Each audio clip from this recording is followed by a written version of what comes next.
안녕하세요. 책 읽어주는 편안한 엄마입니다. 초인종이 울린다. 벨을 누른 자가 누구인지 알 수 없으나 거의 확실한 것은 이 시간대에 집에서 빈둥대는 그가 상대하기에 적합한 사람은 아닐 것이라는 거다. 주부 상대의 어떤 인물일 가능성이 높다. 그는 이 시간의 방문객을 경계해야 한다. 그의 아내가 제일 싫어하는 것이 저 집 남편은 매일 저렇게 빈둥댄다더라는 종류의 소문이기 때문이다. 그러니까 방문객이 누구든 간에 아무도 없는 척하는 게 아내를 도와주는 것이라는 얘기다. 신중선 지음. 낮술. 오전 10시 즈음. 그는 오늘도 변함없이 이불을 두 다리 사이에 끼워놓고 뒹굴고 있다. 반쯤 자고 반쯤은 깨어있다. 이 시각에 그는 항상 그렇다. 간선도로를 오가는 자동차 소리, 쉬지 않고 파이프를 타고 내려오는 물소리, 무수한 계단을 오르내리며 세탁을 외치는 한진 세탁소 배달부와 세탁소를 외치는 백합 세탁소 배달부, 귀를 파고드는 갖가지 음향들, 이 소리들은 그를 더욱 나른하게 만든다. 한진 세탁소와 백합 세탁소의 두 배달부는 약간의 시간차를 두고 아파트 복도를 왕래한다. 1층에서 15층까지 이 끝에서 저 끝까지 걸으며 균일한 목소리를 가가호호 깊숙이 전달한다. 이들은 오전 10시 즈음에서 앞서거니 뒤서거니 각자의 목소리로 자신들의 임무를 간결하게 외친다. 세탁과 세탁소라는 어휘의 차가 있지만 두 배달부가 동일한 단어를 외친다 해도 오래 산 주민이라면 소속 세탁소를 알아맞힐 수 있을 정도다. 두 배달부는 정해진 시간에 거의 정확히 오고 있다. 그는 이들을 존경한다. 진심으로 존경한다. 한결같은 마음이 아니면 할 수 없는 일이라서, 성실한 사람만이 가능한 일이라서 그렇다. 그는 그들의 변함없는 태도를 존경하지만 다른 한편으로는 매일매일 동일한 시각에 부끄러움을 느낀다. 그는 원래 잠옷을 챙겨 입고 수면을 취하는 사람이지만 겨울철이면 팬티와 러닝 차림으로 잘 수밖에 없는 상황에 놓여 있다. 아파트의 난방이 지나쳐서 속옷 위에 뭔가를 하나 더 입는다는 건 생각할 수 없을 지경이기 때문이다. 그가 입는 속옷은 B 브랜드다. B 브랜드는 이미지가 세련되고 고급스럽다고들 하는데 그는 그런 데에 하등 관심이 없다. 옷장에 B 브랜드 속옷이 차곡차곡 쌓이는 건 아내의 취향 때문이다. 아내가 사오는 옷을 입으면 살고 있는 그로선 선택의 여지가 없는 것이다. 아내가 B 브랜드를 좋아하는 이유는 전속 모델이 B이기 때문이지 품질이 좋아서라거나 디자인이 특히 그녀의 마음을 끌어서가 아니다.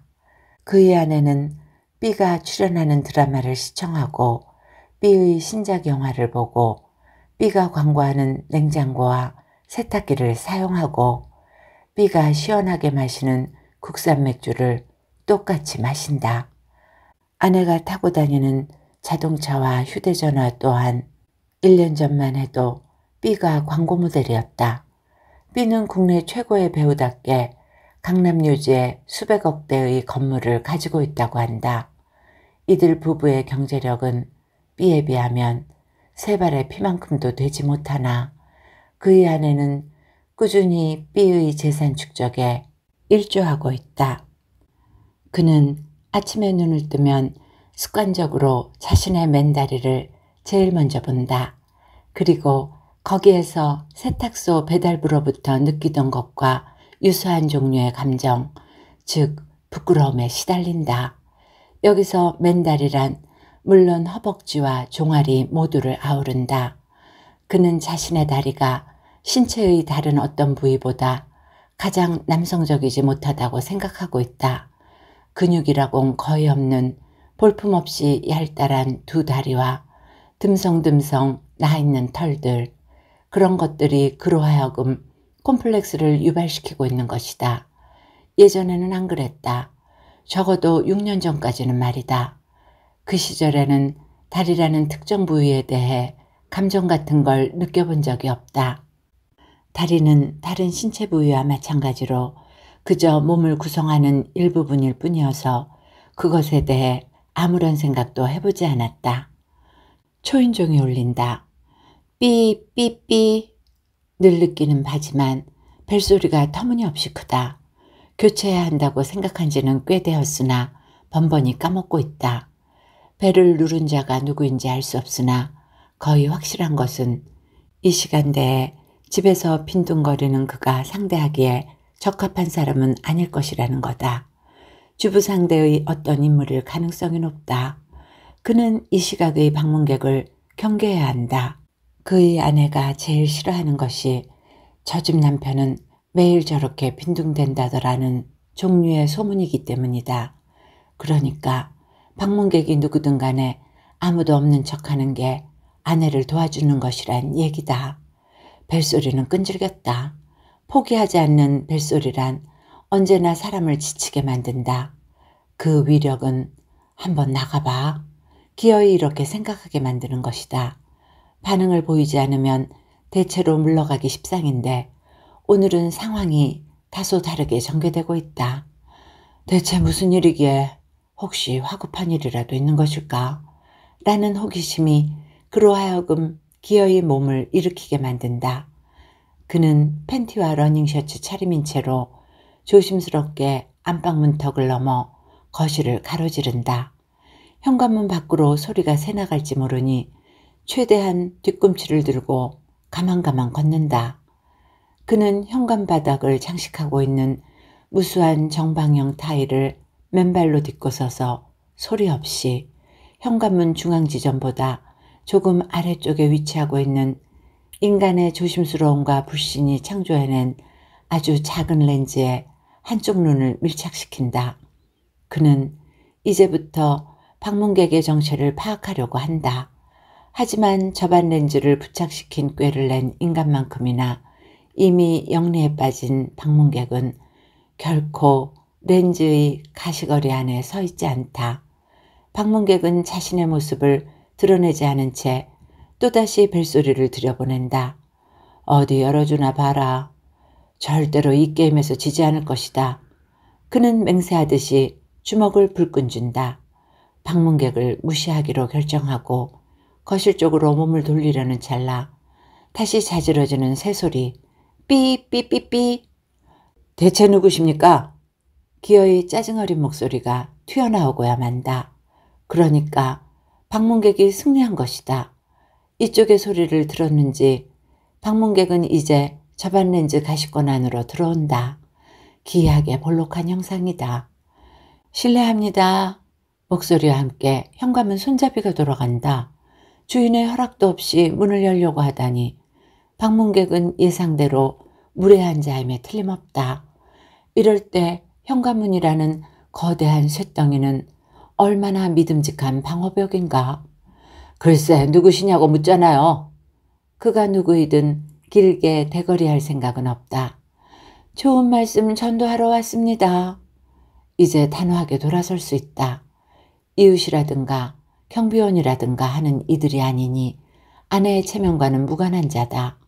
긴장했던 세포들이 이완되기 시작한다. 기다려도 기대하는 반응을 이끌어내지 못하자 방문객은 현관문 틈새로 전단지 하나를 밀어넣는다. 그는 늘 하던 대로 모닝커피를 마실 요량이다. 전기포트에 물을 채우고 전원을 넣는다. 여자와 커피는 부드러워야 좋은 거 아니에요? 보조개 파이고 덧니 있는 연극 배우 얼굴이 떠오른다. 매우 오래된 광고임에도 뜨거운 물에 인스턴트 커피를 털어 넣을 때마다 연상되는 걸 보면 그 광고가 크게 히트했던 모양이다. 여자 커피는 부드러워야 좋은 거라니. 맙소사.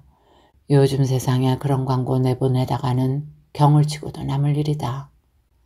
커피잔을 거실 테이블에 올려놓은 그가 휴대전화를 손에 쥔다. 그도 다른 이들과 매한가지로 손바닥 안에서 세상의 온갖 소식을 접하고 있다. 신문을 구독할 당시에는 습관처럼 구인란을 먼저 살피고는 했다. 그러고 보니 요즘도 종이신문에 구인란이 있는지 궁금하다. 신문이란 게 한의원이나 은행 같은 데 나가야 구경할 수 있는 희귀한 물건이 된 지 오래라 그것에 대해 알 길이 없다. 사회관계망 서비스 서너 군데를 둘러보지만 영 재미가 없다. 어느 커뮤니티건 적극적으로 활동하지 않는 한 인사이더가 되지 못하는 법이고 그러다 보면 심드렁해지기 마련이다. 관심 가져주는 이 없으니 재미없는 건 빤한 이치다. 모닝커피도 마셨겠다. 이제 밥이나 먹어볼까? 하던 찰나 그의 눈에 돌연 생기가 감돈다. 오후 3시 약속이 떠올랐기 때문이다. 그날이 그날 같은 일상을 살다 보니 여태 까맣게 잊고 있었다. 일단 목표가 생기자 그의 행동에 탄력이 붙기 시작한다. 아침 겸 점심으로 제대로 된 식사를 하려던 계획을 냉동실 찹쌀떡으로 변경한다. 고소하고 달짝지근한 커피를 한 잔 더 타서 찹쌀떡과 함께 먹은 후 욕실로 들어간다. 이제는 교복처럼 되어버린 낡은 청바지와 남색 셔츠를 입은 다음 헤링본 재킷을 걸친다. 준비가 다 되었으므로 지나치게 이른 시간임을 알매도 집을 나선다. 못하면 약속 장소 근처를 어슬렁거려도 좋을 것이다. 다행히도 만나기로 한 곳이 대학로라 보고 즐길거리는 지천이다. 그의 입술이 한껏 벌어진다. 만날 사람이 있다는 것은 그에게 이렇게나 가슴 벅차게 기쁜 일이다. 일찌감치 도착한 약속 장소에는 김 PD가 이미 한 자리 차지하고 앉아있다. 그의 눈시울이 살짝 불그레해진다. 김 PD 역시 같은 이유로 빨리 나왔을 테니 동지애에 가슴이 벅차오른다. 약속 시간 임박하여 송상무의 모습이 보이자 먼저 와 있던 두 사람은 동시에 벌떡 일어서서 출입구로 향한다. 앉아서 기다릴 수도 없을 정도로 반가워서라기보다는 커피 한 잔 값이라도 아껴보자는 심사에서다. 상호가 시골 보쌈집인 음식점에는 손님이 단 하나도 없다. 당연하다. 점심밥을 먹기에는 시간이 지났고 저녁 식사를 하거나 술을 마시기에도 아직 이른 시각이기 때문이다. 이들이 시골 보쌈집에 들어간 것은 커피숍 바로 옆에 자리하고 있어서일 뿐 다른 이유는 없다. 맛있는 집인지 아닌지 그런 건 아무래도 좋았다. 동병상련의 처지라 여겨지는 사람들과 함께 한다는 유대감은 그 모든 걸 상쇄하고도 남으니까. 이들은 시골 보쌈 대사이즈 하나와 족껍데기 막걸리 2병을 주문한다. 그러니까 낮술인 셈인데 그렇다고 이들이 평소에 특히 낮술을 즐기는 사람들은 아니다. 그 나이 되도록 골프 같은 운동을 배운 적이 없으니 운동 모임을 할 수도 없을 뿐더러 여가가 날 때마다 평생에 걸쳐 해왔던 일이 음주행위 뿐이라 다른 어떤 선택도 할 수 없었다. 이것이야말로 우리 대한민국 소시민들의 공통적인 특징일 것이다. 여기에까지 생각이 미치자 그는 갑자기 자신을 포함하여 일행 모두가 불쌍하게 여겨졌다. 하다못해 볼링이라도 배워놓을 걸. 이들은 작년 이맘때 이후로 처음 만나는 것이다. 몇 차례의 약속과 파기, 번복 끝에 드디어 그 결실을 맺은 날이 바로 오늘이다. 백수가 과로사 한다더니 내가 딱 그 꼴이네. 송상무가 서두를 꺼내자 김 PD가 이어 말한다. 그러게 뭐가 그리 바빠요. 송상무님 때문에 자꾸 어긋나잖아. 저는 안 바빠요. 하루하루가 천년같이 길기만 해요. 그도 한마디 한다. 나도 하나도 안 바빠. 김 PD가 맞장구 치더니 이어 말한다. 술은 말이지 음성이야. 밤이 돼야 부드럽게 술술 넘어가거든. 말은 그렇게 해도 김 PD는 막걸리를 술술 잘도 넘긴다. 부리부리한 눈에다 커다란 덩치의 김 PD는 호칭과는 달리 현역이 아니다. 국영 텔레비전 프로듀서 시절 조선족 동포 취재차 중국의 연변 자치구에 다녀온 뒤 어찌된 일인지 그쪽 상대로 사업이나 하겠다며 사표를 내던졌다. 취재차 갔을 땐 굴러다니는 돈이 자기 주머니로 들어올 것 같았어도 실전은 그게 아니었던지 김 PD는 이미 오래전부터 형편이 좋지 않았다. 문득 그는 김 PD로부터 선물 받았던 중국 약이 기억난다. 아기 사슴이 서툰 솜씨로 그려진 녹태고라는 약이다. 당신 허리 아프다고 했지? 그러면서 새 곽이나 주었다. 그냥 삼키는 거라도 먹지 않을 판에 따뜻한 물에 개서 복용해야 한다는 말에 손도 대보지 않았다. 그런데 후일 우연한 기회에 알게 된 것은 녹태고가 허리 통증이 아니라 부인병에 잘 드는 약이라는 거다. 인삼, 당귀, 천궁, 숙지향 등 13가지 한약재가 들어있다는데 갱년기 여성의 부정출혈이나 월경과다, 생리통이나 불임증에 특효약이라나? 대체 무슨 생각으로 녹태고를 그에게 줬는지.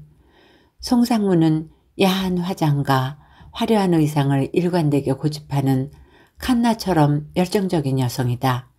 그녀는 30여 년 전 잡지 편집자로 일한 경력을 가지고 있다.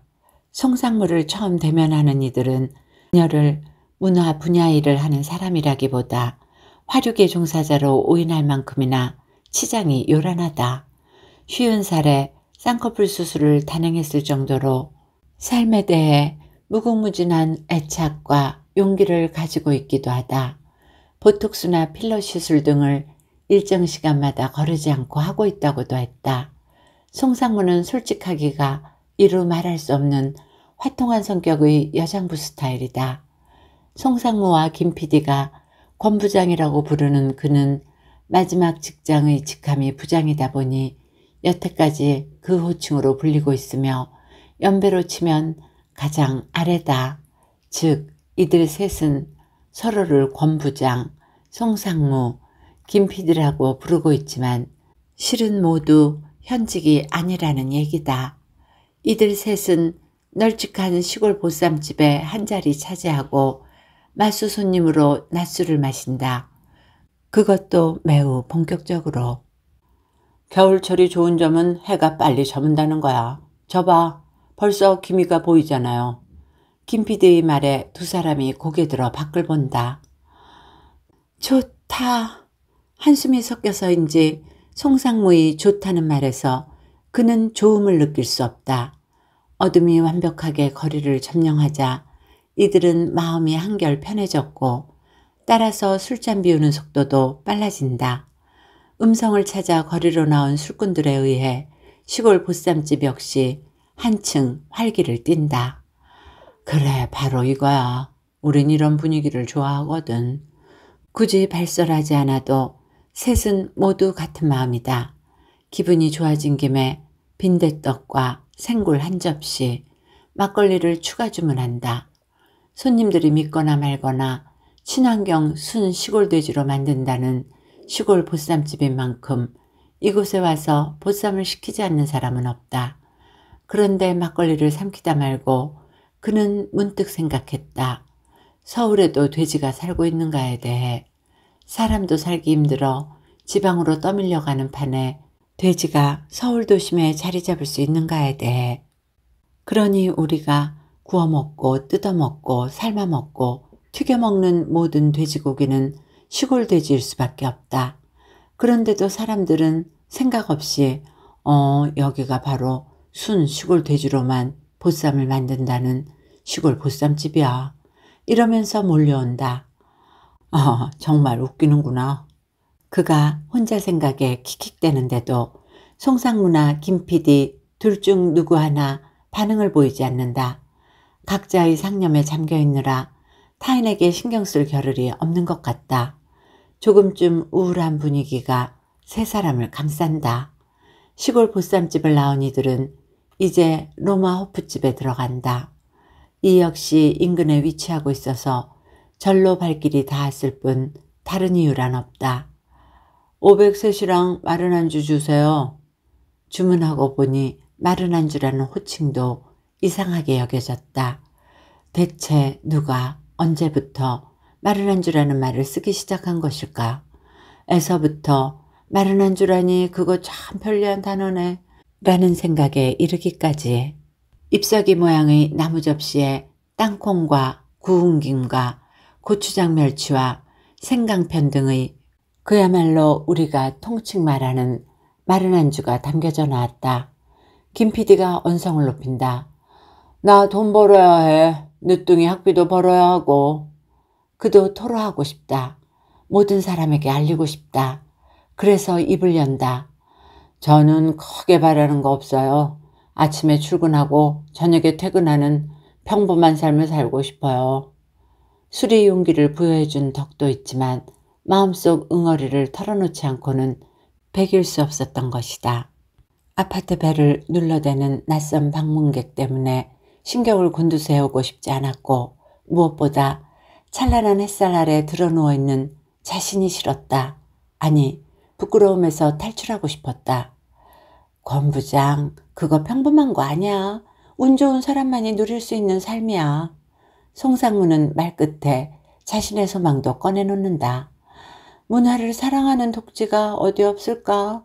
제작비만 해결되면 폼나는 인류 잡지 만들어낼 수 있는데 6개월 정도 시간 주면 흑자 만들어줄 수 있는데 나한테는 그냥 차비와 식대비 정도만 줘도 되는데 이들 셋은 절실한 희망사항만큼이나 많은 양의 술을 마신다. 추가로 주문한 구운 오징어가 테이블에 놓이자 김 PD가 싱긋 웃는다. 여기서 퀴즈 하나 풀고 가실게요. 오징어 다리가 몇 개인지 아는 사람? 뭐야, 어린아이들도 다 아는 걸 가지고. 송상무가 핀잔을 주자 김 PD가 손살에 친다. 그게 아니래요. 오징어 다리는 10개가 아니라 8개라고 해요. 유독 길게 뻗은 두 다리는 다리가 아니라 더듬이 팔이라던데. 오징어 팔은 먹이를 잡을 때나 사랑을 나눌 때 사용한답니다. 정말이야? 글쎄 그렇다네요. 그는 오징어 2마리가 긴 팔을 느려서 힘껏 끌어안는 모양을 머릿속에 그려본다. 오징어의 사랑이라니. 그리고 말이오, 오징어는 육식을 한다고 해. 의외네. 오징어가 오늘 나를 놀라게 하는군. 송상무가 감탄하듯이 내뱉는다. 그도 놀라긴 했다.